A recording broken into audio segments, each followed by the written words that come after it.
Buenas noches. Víctor Hugo, el gusto es mío y bueno, con la intención de poder conversar un poquito sobre el tema que nos atañe a todos, ¿no? La economía siempre es algo más delicado de pronto, ¿no? A ver, este cambio ha generado una serie, ya lo decíamos, de especulaciones entre quienes no ven nada que pueda ser traumático y entre quienes que definitivamente entienden que puede pasar, bueno, qué sé yo, que se viene una situación complicada para la economía. ¿Cómo entiende Mike este momento en que Luis Arce se va, se posesiona otra autoridad en el país? ¿Qué cambia? ¿Qué continúa? ¿Qué está pasando? A ver, yo partiría, digamos, haciendo un análisis de pronto institucional, lo que representa el ministerio, ¿no? Porque, bueno, ser MAE y estar a la cabeza de un ministerio tiene toda una serie de procesos y efectos que uno que tiene que ir midiendo como MAE, y obviamente como cabeza de sector, el sector más importante que tiene ahorita en nuestro país, que es el sector de la economía misma, pues lleva dos contextos, ¿no? Primero hablar, digamos, de lo que es el Ministerio de Economía, que bueno, muchos de los economistas consideramos una de las instituciones más sólidas del aparato público, porque obviamente no se ha creado solamente alrededor de una persona. El Ministerio de Economía es un ente donde, bueno, cualquier instancia que decide generar un trámite al interior del ministerio, pues cumple sus procesos, ¿no? O sea, todos los que han hecho alguna vez su trámite de inscripción presupuestaria, por ejemplo, que es bastante clásico para un servidor público, pues sabe qué procesos tiene que llevar, por dónde va a pasar, en qué momento va a salir, de qué ventanilla. Entonces, hay un proceso interno que obviamente genera institucionalidad, ¿no? Entonces, por ese lado, yo creo que muchos digamos, usuarios, beneficiarios de lo que es el servicio interno, digamos, del Ministerio de Economía, pues se sienten muy tranquilos porque eso es como que agua que corre, digamos, no va a haber mucho problema en la parte interna. Ahora, de pronto, haciendo ya el análisis del contexto externo, de lo que significa la economía y lo que de pronto sí ataña a todos los ciudadanos de nuestro país, pues ahí sí hay que hacer un análisis, pues de pronto hasta histórico, ¿no? O sea, ver que de pronto muchas de las variables que están siendo analizadas ahora por otros economistas, que tiene que ver con nuestro PIB, que tiene que ver con nuestra inflación, que tiene que ver con nuestra balanza de pagos, tiene un contexto externo e internacional que obviamente Bolivia no se puede ver alejada de lo que está pasando en el mundo, ¿no? Entonces ahí sí hay muchas... hay una corriente, digamos, en el mundo que ha ido reduciendo el PIB en el mundo. Es bueno hacer notar que para el 2005 había un 5.4% de crecimiento económico del mundo y ahora estamos viviendo un 3.1%, ¿no? Y nuestra región, yendo al caso específico de Sudamérica, hemos estado viviendo el 2010 por el 6.7% y ahora estamos por el menos 2.4%. La región está decreciendo. ¿Eso qué implica? O sea, todos nuestros socios comerciales generalmente son los más cercanos.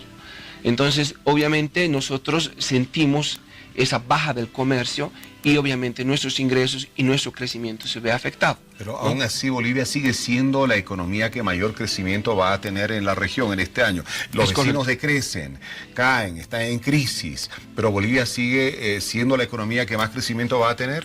Es correcto. Hace poco ha sacado la CEPAL sus primeras proyecciones macroeconómicas. El Banco Mundial ha sacado nuevamente, bueno, sus primeras proyecciones macroeconómicas para toda la región y para todo el mundo.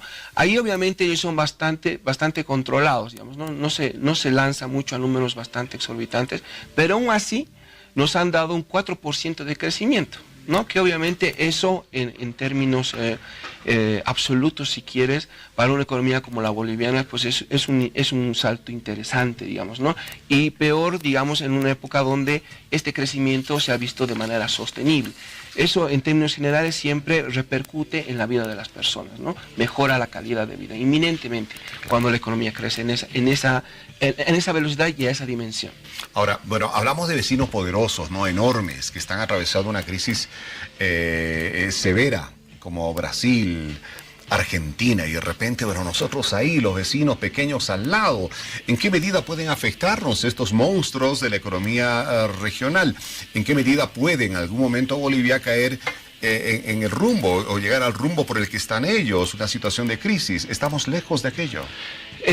Miren, nosotros como país hemos generado un modelo bastante pragmático en realidad, ¿no? O sea, hemos generado ciertos elementos para que mejoren nuestra economía interna, o sea, nuestro flujo interno de recursos económicos, ¿no? Eso genera dinamicidad en nuestra economía y eso mantiene que la cosa siga moviéndose, ¿no?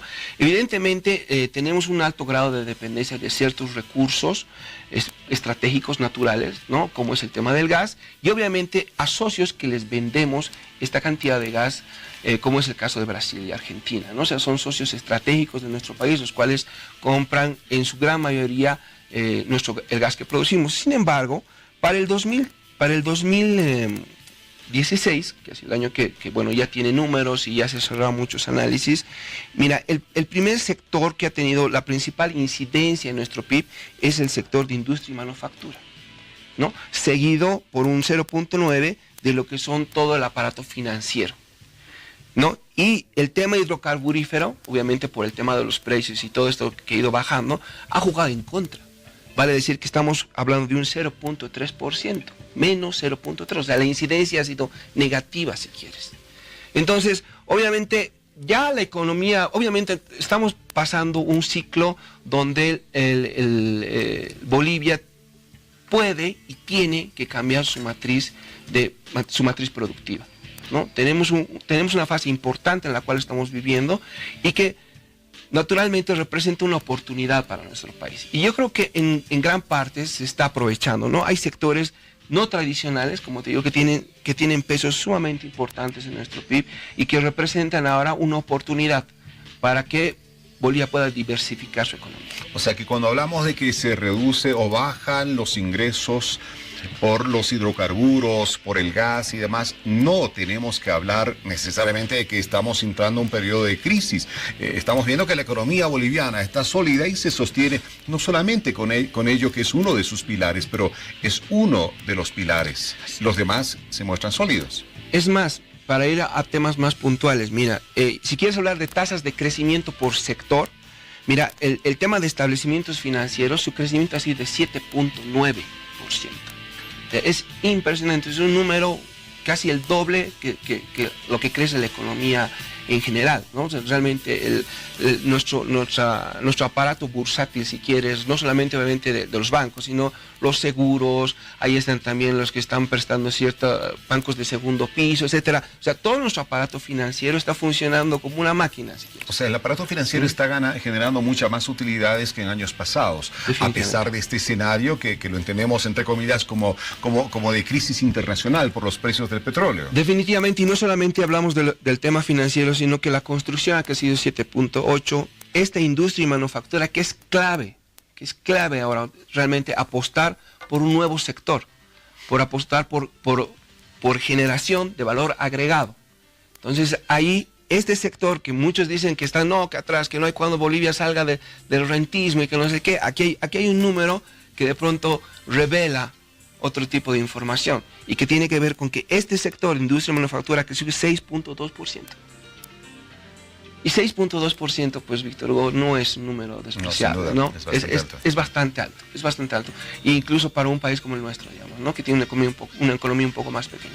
Pero sí, en términos generales, hay sectores, te estoy hablando solamente de los tres primeros, pero después viene transporte, después viene energía, gas y agua, después viene minería, comercio, administración pública, y al último, el que decrece 4.4% es el de hidrocarburos.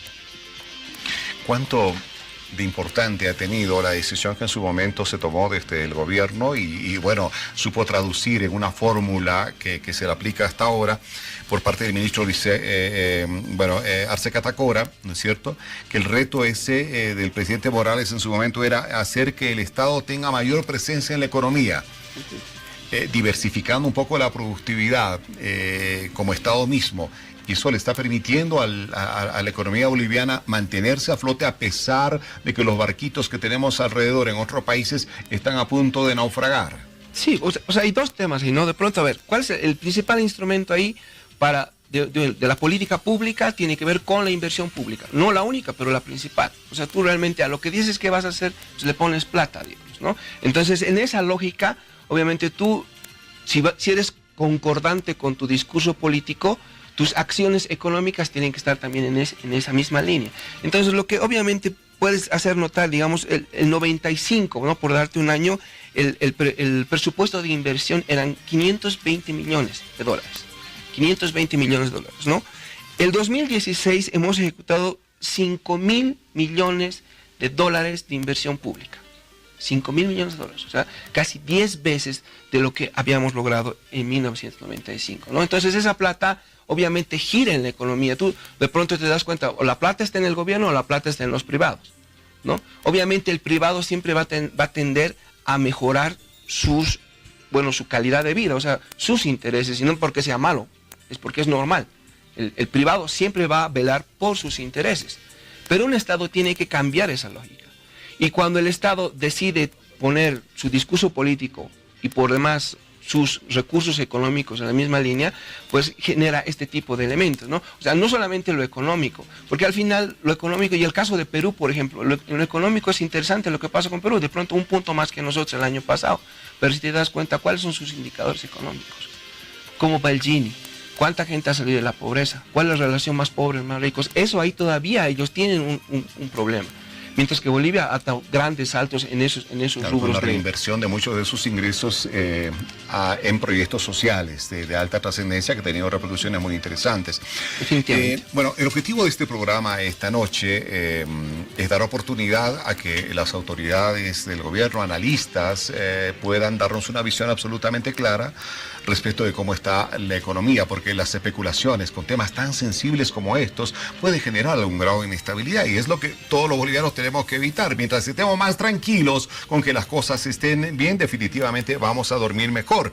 El tipo de cambio, a ver, hablábamos de la crisis Brasil, Argentina, llevamos un tipo de cambio que se sostiene ya hace muchos años, 6 bolivianos con 96 centavos por dólar, por esa crisis que hay en los países vecinos, por cómo está el escenario internacional.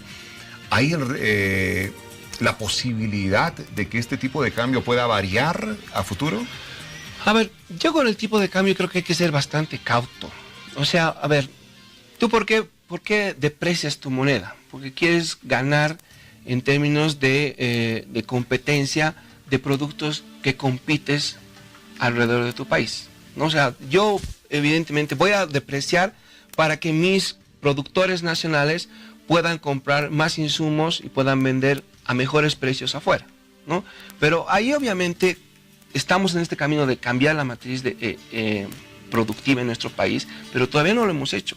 O sea, es verdad que todos estos indicadores de los que te hablo, o sea, de estos grandes sectores que han crecido en este 2016, han sufrido un crecimiento interesante, pero nosotros seguimos teniendo un alto grado de dependencia de estos commodities. Entonces los commodities, no tiene sentido de que nosotros devaluemos nuestra moneda si son otras instancias las que determinan el precio de lo que nosotros vendemos. ¿Te das cuenta? O sea, si evidentemente yo creo que en el mediano plazo podemos ir pensando en microdevaluaciones, pero en tanto y cuanto los sectores los cuales determinen precios nosotros, o sea, vale decir, productos donde el valor agregado sea generado por nuestro país, entonces ahí sí nosotros podríamos tener esa ventaja comparativa que llamamos, ¿no? La ventaja comparativa para el tipo de cambio, para cambiar este tipo de cambio. Ahí sí nos convendría, pero mientras tengamos ese proceso, pues de pronto no es algo tan conveniente, digamos. Muy bien. Maya, ya para despedirnos entonces, por lo que le entiendo, con Luis Arce Catacora al frente del Ministerio de Economía o sin Luis Arce Catacora, el modelo Arce Catacora en la economía continúa ahí, solamente cambia el nombre de la autoridad que está ahora a la cabeza. No es que las cosas, se va un ministro, cambia todo y se aplica un nuevo modelo, no, todo se sostiene, está sólido y el boliviano no tendría por qué preocuparse en absoluto. No, definitivamente, o sea, este es un modelo que está centrado en la gente, en que las personas mejoren su calidad de vida, ¿no? O sea, se prioriza eso. Entonces, es todo lo que se ha caminado hasta ahora ha ido tratando de ir en esa línea, ¿no? Evidentemente hay cosas que bueno, van todavía jalando hacia atrás, pero yo creo que ya se ha marcado una línea bastante clara, donde todos los aparatos, todos los instrumentos de política económica están bastante claros, ¿no? Y hacia dónde es el destino de